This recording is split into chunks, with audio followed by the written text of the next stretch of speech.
Well, hello, ladies, and welcome to the NFRW Empower Hour. So glad that you joined us. My name is Glynis Chester, and I am your host for this series.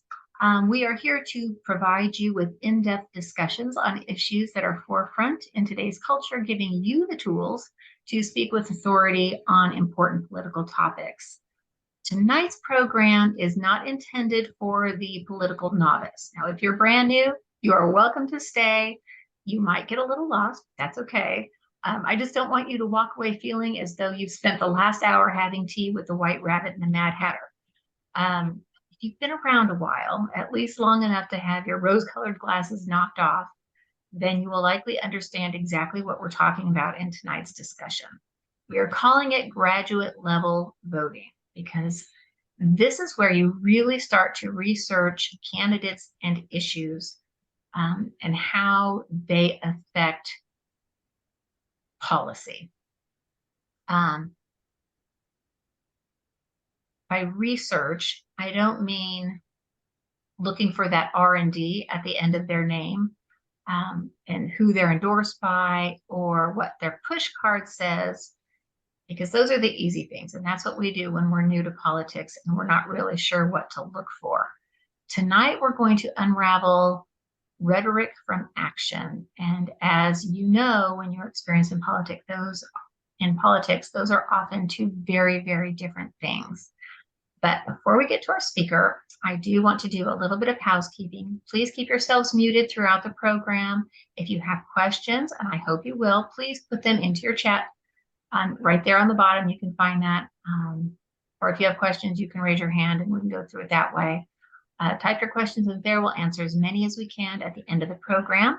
A huge thank you to Erica Watley and Kim Bowers for providing tech support for tonight's program. We could not do it without you ladies. I appreciate you so very much. And finally, do please tell your clubs that all of our past episodes of this program and bite-sized tools are available on the NFRW website in the resource library. Now, I am so excited to introduce a returning guest and one of our more popular speakers, Tom Giovanetti. Tom is the president of a free market policy think tank from the Dallas area called the Institute for Policy Innovation. Tom has represented IPI by testifying before both federal and state legislative hearings. He's been published in numerous magazines and newspapers. He's a frequent guest on radio talk shows, and he has been very, very generous with his time and talent with us. So, Tom, thank you so much for joining us this evening. I take it as a very big personal favor that you are always here whenever I call. So thank you for that, and welcome to the show. Thank you, Glynis. I very much appreciate the invitation to share with your folks this evening. I'm a big admirer of the National Federation of Republican Women. I don't need to encourage you to get active because you're already active. I don't need to encourage you to get informed because you're already informed. I've enjoyed every interaction I've had with your group, both at the national level and in Texas, where I'm based, the Texas Federation. And so I really do appreciate the opportunity to share some thoughts with you this evening that I think are important. We are going to get around to pointing out sort of differences from rhetoric and campaigning. We're going to get around to that, but I'm going to start off, I think, with an important sort of a attitudinal approach, I think, that we need to have toward these issues. So the first thing I'm going to do is I'm going to kind of let politicians off the hook a little bit, and then I'm going to criticize them. And the reason I do that is that I think this is probably the right attitude that we should have in our voting, in our research on candidates, our recruitment of candidates, et cetera, et cetera. I should say for the record that my organization, the Institute for Policy Innovation, is a nonprofit organization, and we don't do politics. We are a policy organization.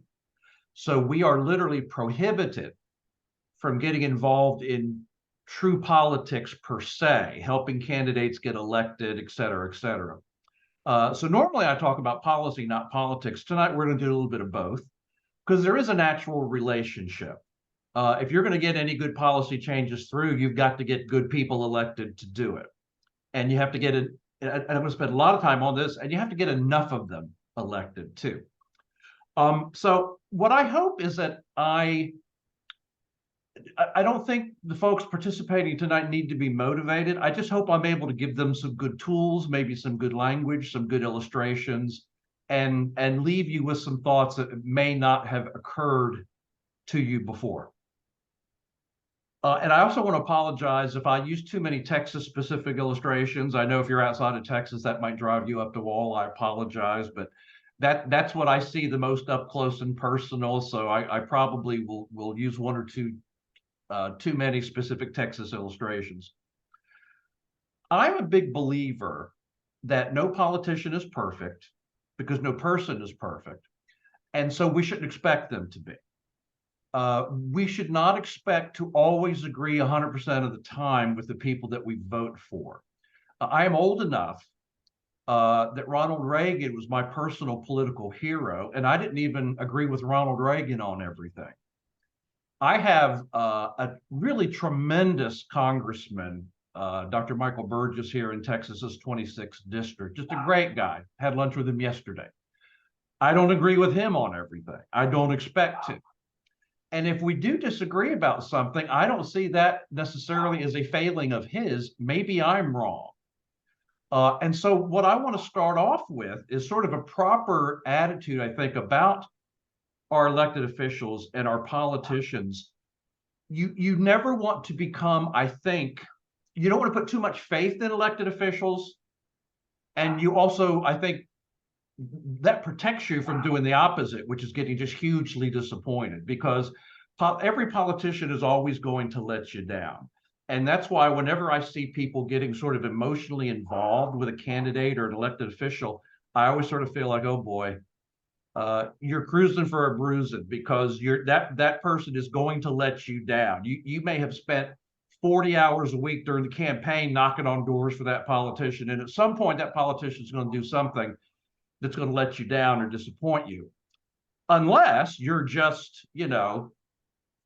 sort of, adopting that elected official as like a personality cult or something like that, which none of us should do. So we should not have too high expectations, and we should not, I think, be too critical when an elected official takes a vote that we disagree with or whatever. They may just see things differently. That may be a vote that they just have to cast for reasons of the district that they happen to represent, whatever. And at this point, this is why I'm reminded of one of Ronald Reagan's famous quotes, which is that if someone agrees with you 80% of the time, that does not make them a 20% traitor. Now, he said that, in the 1970s. If someone agrees with you 80% of the time, that doesn't make them a 20% traitor. I'm afraid in today's Republican Party, there's a strong, strong contingent of Republicans that if an elected official disagrees with them 5% of the time, they're a 100% traitor. They're a rhino. They have to be destroyed. They have to be primaried. And we're going to get to in a minute why that just doesn't make sense. But I think Ronald Reagan's wisdom, again, if someone agrees with you 80% of the time, it doesn't make them a 20% traitor. Ronald Reagan's wisdom is what put together winning political coalitions. There's a reason why Ronald Reagan won 2 huge elections. There's a reason why he won 49 states when he was running for re-election. I mean, think about that in today's context, where every presidential election we can think of, is won by just like two or three states here and there, or just 7 or 8 counties here and there. Ronald Reagan put together a coalition that won 49 out of 50 states. It was a big tent. It was a broad coalition. I heard this example a couple of years ago, and it just really stuck with me. It really stuck with me, and that is this. Too many times these days, Republicans would rather burn heretics than win converts. I'll say that again. Too many times we would rather burn heretics than win converts. And the problem with burning heretics is that your coalition gets smaller and smaller. when you're winning converts, when you're changing hearts and minds, when you're bringing new people to your team. That's how you put together large winning coalitions that could actually win elections and get things done. So I think we need to be really careful. And I find this language, when I use this expression, people immediately get it. People, when you say you'd rather burn heretics than win converts, people immediately get that. And they understand, oh yeah, that doesn't make much sense, does it? But too often, that's what I think we really find ourselves doing. Now, I'm going to talk in a couple of minutes about every once in a while, there is a politician that we need to do away with or we need to go after. But I wanted to sort of set up that sort of like attitude I think that we should have. We should not expect to always agree with our elected officials. We should probably be modest and humble enough to understand that we ain't perfect either. And if we were in their position, we might very well have to hold our noses to cast a vote every now and again. Last year, former Senator Phil Gramm wrote an op-ed in the Wall Street Journal. And he was pointing out that the Reagan budget, the first Reagan budget that cut taxes, that started the military buildup that actually defeated the Soviet Union, that massive legislative package, as Phil Gramm says, had a lot of stinkers in it. And a lot of Republicans had to sort of hold their nose and vote for it, even though it had things in there that they didn't like. But think about everything that accomplished. Think about everything that did. That started the economy on about a 15-year growth spurt. Again, rebuilt the military, defeated inflation, defeated runaway inflation, and defeated the Soviet Union and brought communism to its knees, okay? It was arguably worth compromising. It was arguably worth swallowing some frogs or whatever the expression is that you prefer in order to get that done, in order to get something really, really important done. Now, is it possible for a politician to cast so many bad votes that we just need to replace them with somebody better? Of course it is. But that is not our problem today as Republicans. Our problem as Republicans today is not that we are too tolerant of our elected officials. Our problem today as Republicans is that we are too quick to crucify. That if a politician dares make any noise about trying to reach some sort of a deal with Democrats or something like that, they get attacked, they get savaged, they get threatened with a primary challenger, et cetera, et cetera, et cetera. I'm not going to do it tonight, but I have an entire talk that I do on this idea that while compromise may be a bad thing in your marriage, while compromise might be a bad thing in your religion, in your theology, and in your church, where compromise might be bad in those situations, compromise is a necessary virtue in politics. It is the design of the system. Nothing happens, nothing gets done, no problems get fixed unless there is compromise.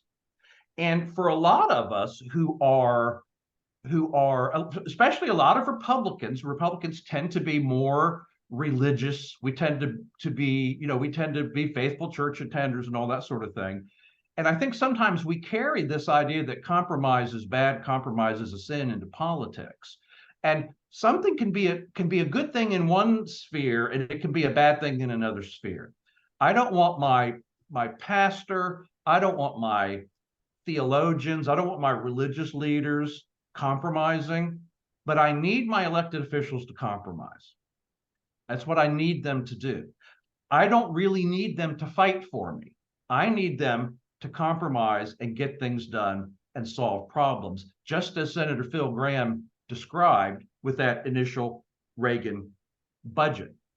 Now, we should be able to measure relatively the voting track record that elected officials have. And so we used to have several organizations in the Republican conservative world that did this. They rated, they would key vote certain votes, and they would rate their elected officials on how they voted.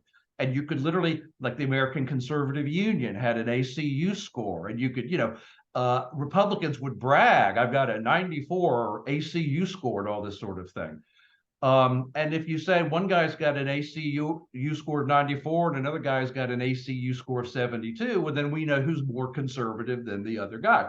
The problem is almost all of these ratings and almost all of these scoring systems have all become corrupted by the very organizations that have hosted them over the years, because those organizations have gone from being sort of honest brokers to actually agenda-driven organizations. And they will rig their own rating system to make somebody look bad or to make somebody look good. So we're losing our shortcuts in being able to evaluate politicians, and we're really getting to the point where the only thing to do is actually pay attention yourself to the way they vote on particular bills. Now, the good news is because of the internet and websites, it's become easier and easier for us to do that ourselves. You don't have to have access to inside information in order to be able to make those judgments and share those judgments with other people. But, again, I would not want to vote for somebody who had a conservative score of 50, but I'd be very suspicious if somebody had a conservative score of 100, right? That's probably not true either. And so just as I was saying, we can't expect that we're always going to agree with everybody 100% of the time. It's all relative. And compromise, this is probably the most important point I'm going to try to make tonight. Compromise is so built into our system that it's almost a betrayal of the American founding to not be willing to compromise. And I want to explain what I mean by that. We all know that the United States was founded as a reaction against being ruled by the King of England. We all understand that. The founders wanted the legacy of America to be a free, self-governing people, that they are not ruled by a king or a dictator or a tyrant. They also did not want the American people to be ruled by politicians. They didn't want them to be ruled by judges. They didn't want them to be ruled by governors. They didn't want them to be ruled at all. It's not just that we have a system that protects us from being ruled by a king. We have a system that protects us from being ruled by anybody. And the essence of rulership, the essence of being ruled, is that an external power is able to impose their will on you without you having any say whatsoever. Now, the opposite of that is self-government. And we as Americans and we as conservatives, we like that phrase self-government. We talk about it all the time. We believe in self-government, da-da-da-da-da-da-da-da. Self-government has within it the necessity of compromise, because the end result of self-government is consensus. If there's a consensus among the people of your state that a particular law or regulation should exist, then that law or regulation should exist. If there's a consensus at the federal level that a particular law or particular regulation should exist, then it should exist because it reflects consensus. That's what self-government is. If there's not consensus, then there shouldn't be the law or the regulation. So the whole process of self-government is this process of people compromising with each other so that they can find a consensus, so that they can find common ground. That's what self-government is.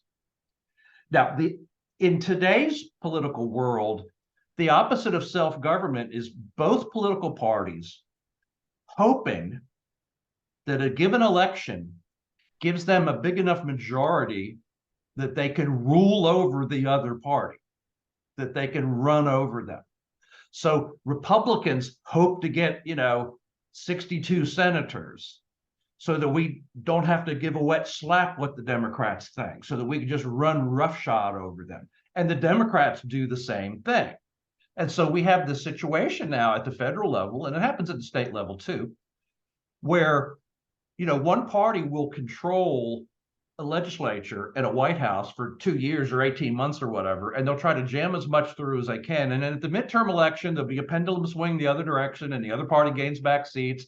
And then they spend the next 2 years stopping anything from happening. And this has really been the story of American politics for probably almost 20 years now. It's an understood thing that if your party wins the White House, there's a good chance you're also going to have one or both bodies of Congress, and you're going to get to just ram stuff through.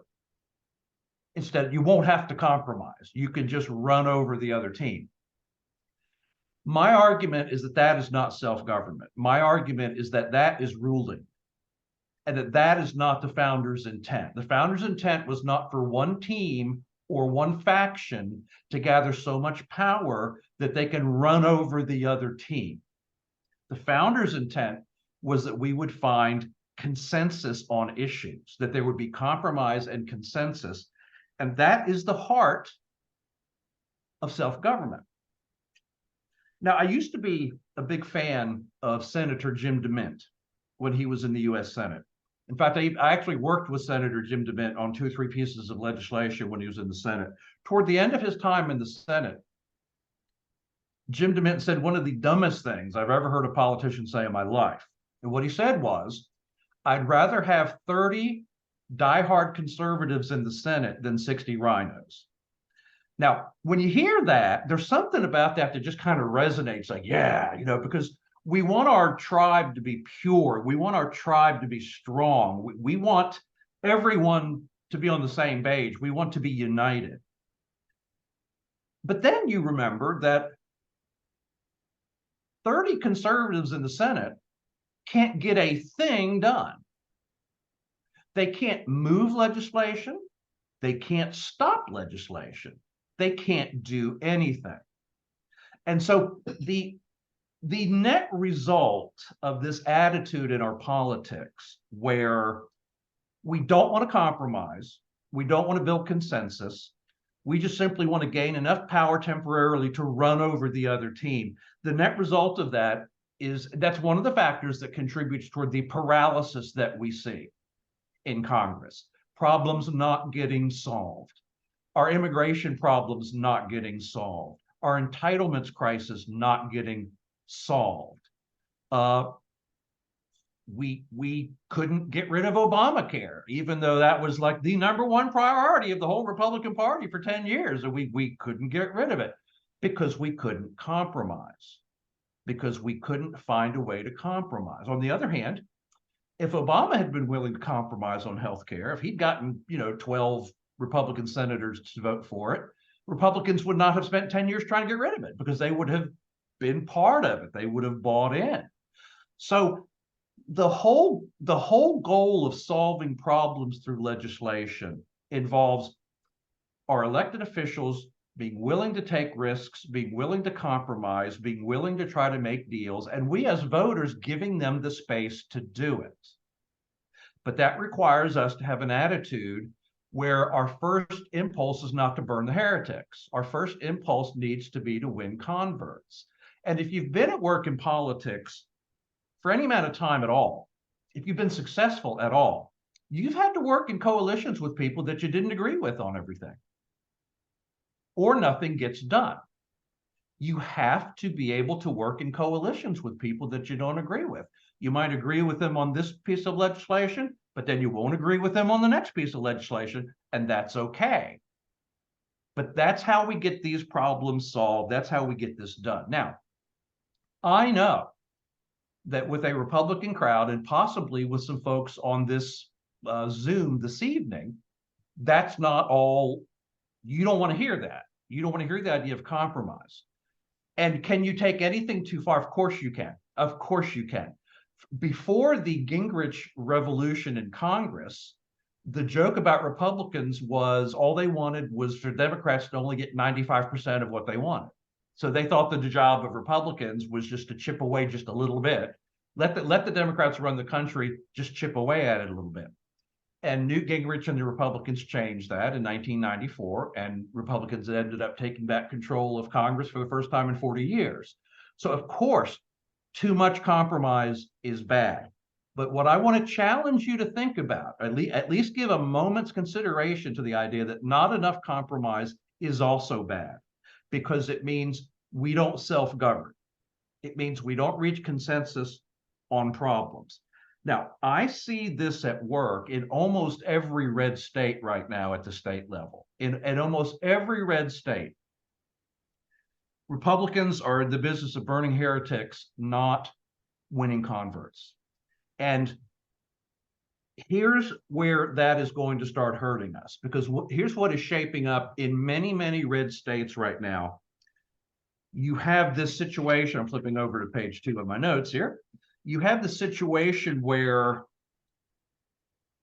elected legislators are being sure to take very, very hard-line positions on social issues, because this is what Republican grassroots cares about right now. They care about social issues. So you've got elected Republicans competing with each other to take the strongest possible positions on social issues. And we Republican voters then give them a pass. So if they're strong on, God, guns, abortion, transgender issues, if they're strong on all that stuff, then we don't bat an eye when they pass a piece of legislation that is just nakedly designed to enrich one of their corporate supporters. We don't even care. We don't pay attention, because that elected official is good on the social issues, and that's all we care about. And so we have an entire generation of Republican legislators at the state level right now that it's almost like a corrupt deal. Like, if I will come out strong on the social issues, then basically I can do whatever I want as far as other kinds of legislation. And I'm going to use a Texas example now. Some of our most socially conservative members of the Texas House and Texas Senate, people that are thought of as just like conservative all-stars, sponsored and carried legislation that was just nakedly designed to benefit certain businesses. And nobody batted an eye. And this is a result of, I would say, 2 things. First of all, it's a result of voters caring so much about some of these social issues that they either don't have time or bandwidth for anything else. So it's a result of that. And it's also a result of a lot of Republicans being very confused about reality versus rhetoric. I mentioned earlier the phrase self-government. We all love the phrase self-government, but you never really think about what it means. We just say, oh, we believe in self-government, right? But then, we don't want to reach consensus, and we don't want to build coalitions. We want to rule over people. So we're saying we believe one thing, but then we're doing something else. One of the areas where this happens, and we see it all the time, particularly at the state level, is Republicans thinking they're supposed to be pro-business. They say they believe in free markets. They say they're pro-market, but what they think that means is that they're pro-business.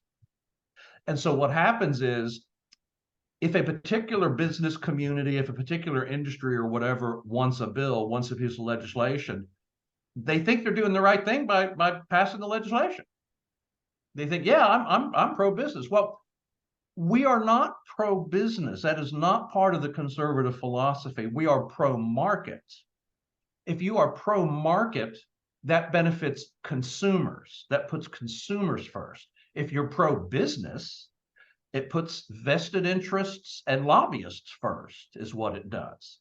So one of the bits, what I would like you to come out of this evening having a better sort of understanding about, are the implications of saying that we believe in self-government, and then also the implications of saying we believe in free markets and limited government. Because if you believe in free markets and limited government, you don't call all the business interests together in a room and say, you guys work this out amongst yourself, and I'll move whatever bill you guys want. Because that is what happens. That is what happens.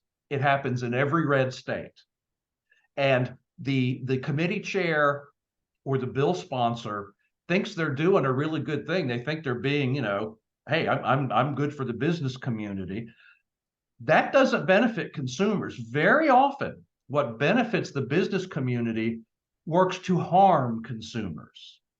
And I'm going to give you a couple of specific examples. And these are going to be Texas examples. I'm sorry, but these are the ones I'm very familiar with. Several legislative sessions ago, Senator Kelly Hancock, who I love, he's a great guy. So see, I'm living out what I said earlier about if you don't agree with somebody on everything, they can still be great. You can still vote for and be happy with them. Kelly Hancock is a very conservative guy. He carried a bill several legislative sessions ago that made it illegal for a company outside the state of Texas to come in and bid on electrical transmission infrastructure. Okay. That bill was written and designed to protect the existing electrical transmission building companies in Texas and to keep out of state competition, which would have lowered prices for Texas consumers. Now, the very next year, after we passed a bill in Texas that makes it more expensive and slower to build new electrical transmission, we had the big freeze. And ever since then, people have been worried about the Texas grid. Is it strong enough? Is it robust? Is it going to hold up? Da, da, da, da, da, da, da. But Republicans in Texas passed a bill to make it harder and more expensive to build new electrical transmission. And the senator who's carried the bill is one of the most conservative members of the Texas Senate. And what happened was a bunch of the existing incumbent transmission building companies in Texas got together and said, we want you to do this. And he did it. And he thought he did a good thing. He thought he was being pro-business. But what it actually did is it made it more expensive and slower and less competitive to build new grid structure in Texas. Now, that is just one example of the dynamic I'm talking about, where someone is really good and strong on social issues, and so Republican voters sort of give them a pass. Meanwhile, they're doing stuff like that, and nobody cares. And that's problematic. That's very problematic. I wrote a piece in the Fort Worth Star-Telegram earlier this year about the liquor distribution system in Texas, which is corrupt is probably too strong of a word, but it's almost completely corrupt. There are 5 families that control liquor distribution in the state of Texas. There are laws on the books that say only family-owned businesses are allowed to own, big box package stores and things like that. Only family-owned ones are allowed to do that. This has the effect of keeping out competition, keeping prices high, and inconveniencing consumers. Now, you may be a teetotaler and you might not give a wet slap about liquor distribution in Texas. I totally understand that. It's just an illustration of what happens. And there were bills in the Texas legislature. There were 5 bills in the Texas legislature this past session that were designed to, in very small and modest ways, deregulate and loosen that up. And what the legislature did was it got all the liquor industry people in the room together and said, you guys work this out and make a deal. And literally 5 minutes before the hearing, 5 minutes before they opened up the hearing for testimony, the word came down and said, okay, well, there's not really any point in holding the hearing because a deal's been made. That's not free market, limited government, conservative policy making. That is doing special favors for business interests who then support you, and their lobbyist takes you out to dinner. That is not the way conservatives should be making law. But they get away with it, and they get away with it in your state too, because too many Republicans are focused exclusively on the social issues, and they don't pay attention to this other stuff. And here's the problem. At some point, this comes back to bite us. At some point, there will be major unsolved problems. Something bad will go wrong. Something terrible will happen. There will be major unsolved problems, and the voters will ask, well, the Republicans were in control. Why didn't they do anything about this? And the answer is going to be because they were focused on the social issues. Now, I know I've mentioned this several times. I'm a conservative Christian. I care deeply about the social issues. I care deeply about the transgender issues and gender modification for minors and all that kind of stuff. I care deeply about that stuff. There's more to being a conservative, and there's more to building a winning Republican coalition than just those issues. To go back to Ronald Reagan was great on social issues, but he was great on economic issues, and he was great on national defense issues. That's how you build a broad winning coalition, is by appealing to as many people as possible, by trying to win converts, not by trying to burn heretics. And this is my deep, heartfelt message for my fellow Republicans in red states, is that we are not guaranteed permanent control just because the state is red. We are not guaranteed permanent control.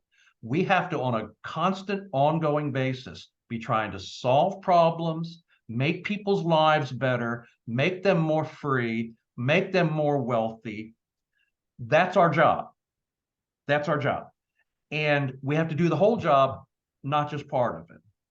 And I'm not saying blow off the social issues. That matters a great deal to me. I'm saying we've got to pay attention to everything. We've got to be trying to build winning, broad coalitions on all of these issues. And I probably used up most of my time. And that's probably a good thing, because my next illustration was going to be abortion policy. And maybe it's a good thing if I don't say anything about that. What do you think, Glynis? I say go for it. Okay. One of the greatest political achievements in my lifetime, wasn't my achievement, one of the greatest political achievements in my lifetime was the overturning of Roe v. Wade. I didn't think I'd live to see it happen. I didn't think it would ever happen. I still sometimes can't believe it happened. It was a terrible, terrible Supreme Court decision, terrible case of Supreme Court overreach. And the societal discussion about what our abortion policy should be was literally delayed by 50 years because of the Supreme Court stepping in where it didn't belong. If we believe in self-government, then that means on abortion policy too. So if you remember my original setup, the Supreme Court in the Roe v. Wade decision was essentially ruling over the people. Essentially, the Supreme Court was ruling. The Supreme Court was imposing its will on the people without any input from the people. So that was an injustice that needed to be done away with. And thank God we did away with it. So now the actual hard work is just starting to happen now. It's just starting to happen on what should abortion policy be. Whether that's determined exclusively at the state level or whether there are some federal laws or not, whatever that is, that conversation is just now starting. Now, many, if not all of you, would have what we would have to acknowledge is a sort of hardcore position on abortion. It's that life begins at conception. That is a completely morally, ethically defensible position. It's a logically consistent position. It is a scientific position. I think that's probably the majority conservative view on abortion. But that's not where the voters are. It's just not where the voters are. So one of the things I think that we who consider ourselves to be part of the pro-life movement have to do is it shouldn't be our goal to try to just rule over our enemies on abortion policy. It should be our goal to win hearts and minds, build coalitions, and build consensus. And if your view is that your state should have an absolute ban on abortion of any kind, that's a completely defensible, consistent, moral, ethical position. But you might have to work with people who think there should be a 10-week ban in order to arrive at any kind of consensus. Or you might have to work with people who disagree with you about when life begins in order to come up with a absolute limit on no abortions can take place in the last trimester or whatever, no late term abortions. You might have to work with people who disagree with you on when life begins in order to come to consensus on, okay, but can't we all agree that late term abortions are an immoral case of murder? And what we do is we try to build the most conservative solution that we can get through. But if you're going to ask me, would you rather have no limits on abortion or a 10-week limit? I would take the 10-week limit any day, compared with no limit whatsoever. And this is a conversation that's just starting. And my point to Republicans is this like anything else, whether it's immigration or whether it's abortion or whether it's entitlement reform or whatever it is. If we really believe in self-government, we have to be willing to work towards solutions where we can put together a winning coalition and winning consensus. And then you just keep working from there to win hearts and minds. You keep working from there to convince people, to take people to the next step. I'm convinced that there's an immigration solution that's available out there. I'm convinced there's an immigration solution out there. But Republicans are going to have to swallow stuff we don't like, and Democrats are going to have to swallow stuff they don't like. And right now, no one's willing to even have that conversation. So this is what I mean by, if we want these problems solved and addressed, the odds are that the solution is, if there's a solution, it's probably not going to be exactly what we would individually prefer. But we don't believe in ruling over the people we disagree with. We believe in engaging in a self-governing coalition. So my goal is not to rule over my political enemies. My goal is not to hunt down and exterminate rhinos, okay? I want to live peaceably with all of them under rules that reflect the will of the people, the consent of the governed, as our founding documents say. Now, that country won't be a country where I'm satisfied all the time, but that country will be the country that the founders intended for us to have. A country where there are only rules and policies where there's a consensus. And while otherwise people are free to live their lives and raise their families and run their businesses the way that they best see fit. And why don't I stop there, Glynis, before I get in even more trouble? I think that was great. Thank you very much. I have two thoughts actually, which I would like to just throw out here real quick. The first one was the true definition of compromise, and I want to hear if you agree with this. I always tell my children that the true definition of compromise is that neither side gets everything they want, but neither side gives up everything either. You each get a little bit of what you want, and you have to give up a tiny bit. Is that fair? Yeah, no, I think that's entirely fair. I mean, if instead of using the word compromise, we started using the word negotiation, I think that's better. You know, it's the same thing, but for whatever reason, we have a negative vibe to the word compromise, and we have a positive vibe toward negotiation. So look, I'd be content to go back and search and replace every single time I use the word compromise tonight, replace it with negotiation. I mean, right. I don't want to negotiate my religious beliefs, but businesses can't operate without negotiating. That's what a contract is. Anybody who's ever signed a contract, right, is they're having to take on some conditions that they don't prefer in order to get other things that they want or that they need. That's just negotiation. That's give and take. That's compromise. And I don't think strategic negotiation or strategic compromise means you are compromising your principles, okay? Exactly. You can have a principle, exactly. You can have a principle, and your principle is rock hard and not open for debate, and it's not open for compromise. So we're not talking about compromising your principles. We're talking about legislation, okay? And believe me, no member of any state or federal legislature has ever in their lives voted for a single bill of which they agreed with every single provision. Right. That's the nature of the thing. So my pastor, when we were getting married, he does the counseling thing with couples before they get married. And one of the things that he told us is that every married couple will have to compromise during your marriage. You're just not going to get your way all the time. He said, sorry, Glennis, you're not going to get your way all the time. But you don't know me.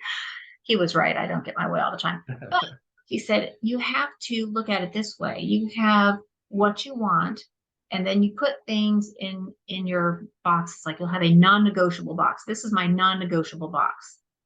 And there aren't that many things in my non-negotiable box, but that's where that's my hard line. Mhm. And you have to be very strategic about what you're going to put in there, but everything else you can negotiate with. And it works out really, really well when you work that way. Yeah. And the way that works in politics is, like you were saying, if you choose to rule instead of to build coalitions or consensus, then when that pendulum does swing the other way, all they do is they come in and they undo everything that you did Mhm. with executive orders or whatever, Right. because now they're in charge. Right. And we see it. It goes like this all the time, and that's never going to change. It's always going to be that way. So the only way to have some stability in our government, I think, is if we do have more consensus building, and that's for my next soon. We do need to have more consensus building and more voice of the people. Have the voters really have an investment in the policies that we have in our country, and not It's just a really, really good point, and I'm sort of kicking myself for not including that in in my talk, because legislation lasts, executive orders don't, right? And so, but legislation is a result of compromise, of negotiation. yes, So if you really do want to lock in a win, if you really do want to lock in a policy, you will end up with a much stronger thing if you've been willing to compromise and negotiate and get it into legislation, rather than just, trying to, I have a pen and an eraser, or whatever it was that, that Obama said, if Congress won't act, I will. Well, right. then the next guy's just going to act, and he's going to undo what you did, right?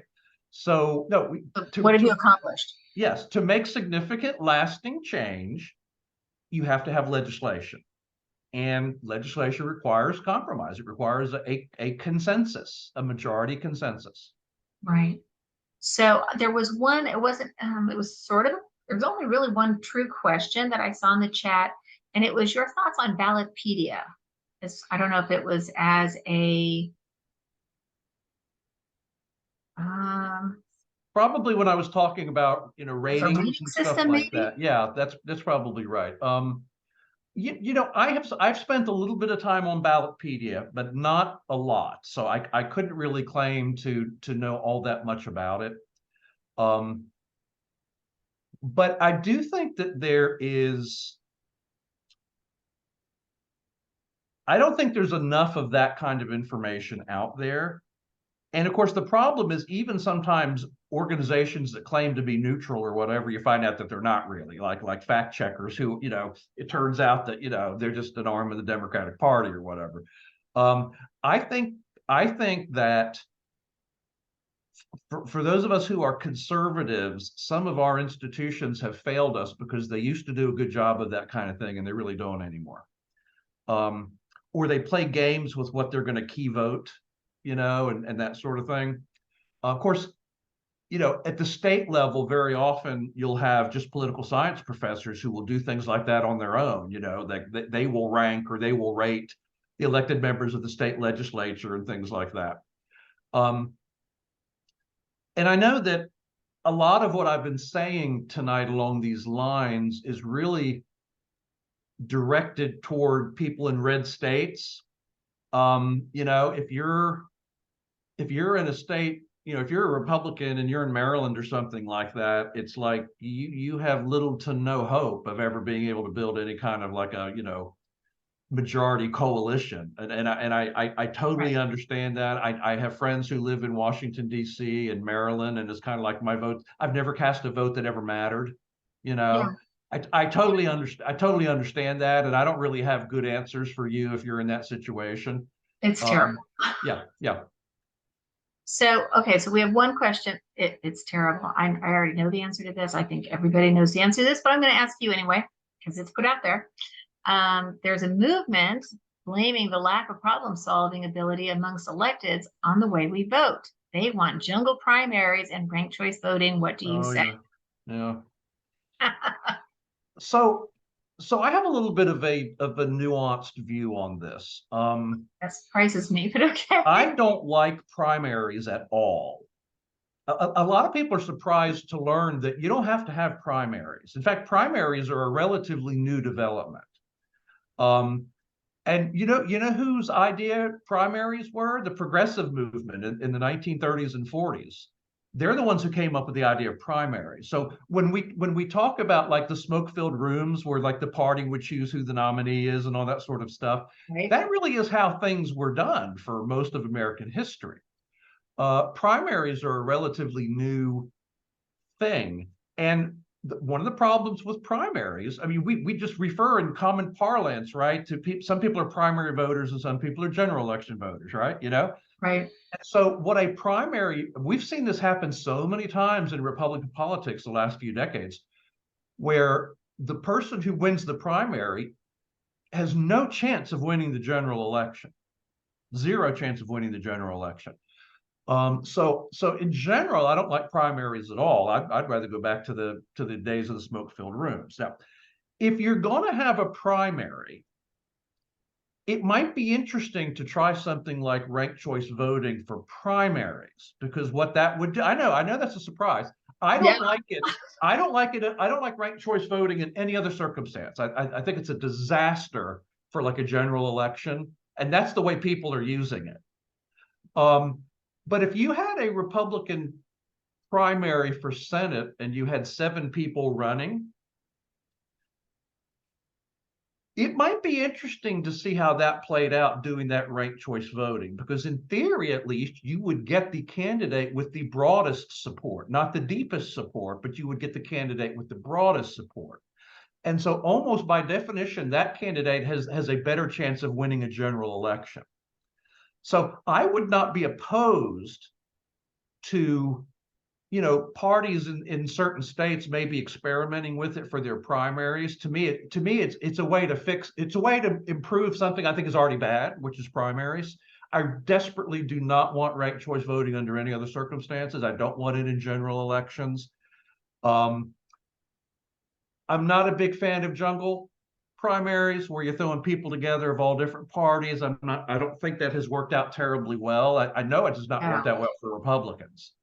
I It's mean, horrible in California. yeah, yeah. So I think that's a problem.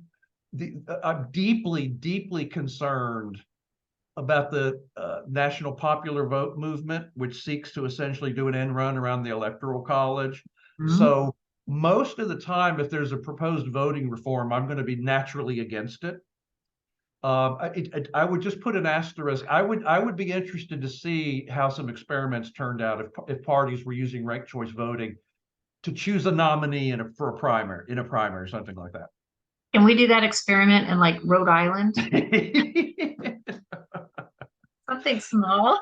Yeah, I'm not pushing the idea. I Sorry, just Rhode think Island. Sorry. But if we had used something like that over the last 10 years, I think we'd probably have 3 or 4 more Republican senators than we do, because we would have yeah. nominated people who were probably more broadly tolerable to the electorate. But Well, it's like you said, you have primary voters. It's like the yeah, people that go to conventions. right. There's a certain type of person that will go to your GOP convention, Yeah.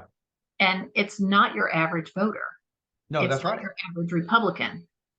you It's get your you get totally different polling and results when you poll primary Republican primary voters rather than Republican general election yes, voters. Uh, absolutely. it's very distinct, and for people who want to complain, your party keeps nominating crazy people or whatever. Then why don't you get off the couch, or why don't you show up and vote in a primary? So I mean, the real solution to this is for more voters to get out and vote in primaries. Absolutely. Which I know a lot of folks, with the National Federation, that this is part of what you do. You spend your time trying to get people to turn out. I totally understand that. I'm preaching to the choir. Yes. Okay. So let's see. There's a lot of back and forth on different types, jungle primaries and okay, well, it looks like it's all I don't see any other actual questions. I didn't either. All righty. See, you did such a great job. Well, I know that not everyone's going to agree with everything that I said, and that, as you can probably tell from what I said at the beginning, Oh, that someone said that. Hold that on one second. Someone said that's they had one. Someone said I okay. had one. What was it? Question 30. Oh, what? When is compromise bad? When is compromise bad? Well, I think compromise is bad when you lose the plot and the legislation overall moves in the wrong direction. Okay, so I think all political victories are incremental victories. You're never going to do, like, for instance, on immigration, you're never going to do a comprehensive immigration reform bill that solves every problem. You're going to have a series of incremental things. And as long as you're moving in the right direction, I'm okay with it. If you're moving in the wrong direction, then I think that's bad compromise. So if we were compromising on tax bills that ended up raising taxes on Americans, I would say that's a bad compromise for a Republican to make. If we're compromising on religious freedom, if we're compromising on the Bill of Rights and the First Amendment, the Second Amendment, things like that, I think that it kind of goes back to what we were talking about earlier. You don't compromise on a core principle, but not everything is a core principle. I mean, low taxes is a principle, not 23%. You know, religious liberty is a principle. But on the other hand, I shouldn't be forced to allow, somebody going door to door, knocking on doors to I shouldn't be forced for them to come in and share their religion with me, because now that undermines my property right, So I think bad compromise is compromise where the overall direction moves in the opposite direction of what you're trying to do. Okay, I've got one last one, but we have to make it really quick because we are running out of time. Oh my gosh. Are moderates necessarily better at consensus? And this is the argument being used to justify nonpartisan primaries in the RCV movement. Well, we almost don't have any more moderates in either party. We really don't. We almost don't have any more moderates. And part of it is this burning heretics thing. For a long time, there was a member of Congress from Connecticut named Chris Shays. He was a Republican. He was a moderate. You might even call him a liberal. He was a Republican, because he was the most conservative Republican you could ever hope to get out of that district. And he voted with the Republican majority 40 or 50% of the time, So at some point, the Club for Growth decided, you know what? He's a rhino. We need to get rid of him. And they primaried him and they drove him out of office, and there's been a Democrat in that seat ever since. So I would rather have a moderate Republican than a Democrat. Well, if the best we can hope for in that district, a moderate Republican that is only going to vote with me 40% of the time, the most important vote that they're going to cast in the whole 2-year Congress is for Speaker of the House. So if you only agree with me on that one vote, that's better than a Democrat. So I think we need more moderates. I'm not suggesting that conservatives become moderates. I'm suggesting that we start opening ourselves up to the most electable Republican in any given situation. And in Texas or Georgia, that's going to be a different kind of Republican than a Republican in Maryland. Yes, absolutely. Or in San Antonio or Dallas compared to, Collin County or, in one of the rural areas. Right. Thank you so much, Tom. I have so enjoyed your insight, and the discussion tonight was great and lively, and I love that. I love hearing what our ladies have to talk about, especially these that have been so involved for so long. If you enjoyed this month's Empower Hour, I'm sorry we weren't able to get to those last few comments. Please join me next month on Tuesday, October 10th. We will be discussing the real victims of rising crime rates. So you'll want to join us for that. And until next month, thank you so much, and I will see you then. Bye.